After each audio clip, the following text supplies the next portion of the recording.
Hello everyone, today in this video we will discuss how to make pattern visible on Samsung Galaxy A57.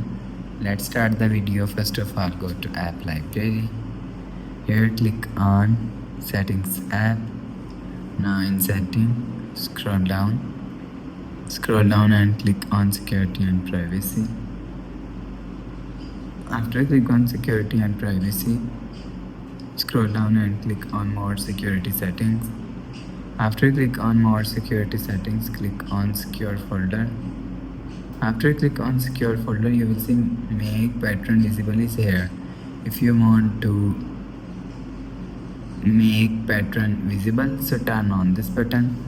After turn on this button, make pattern visible is visible.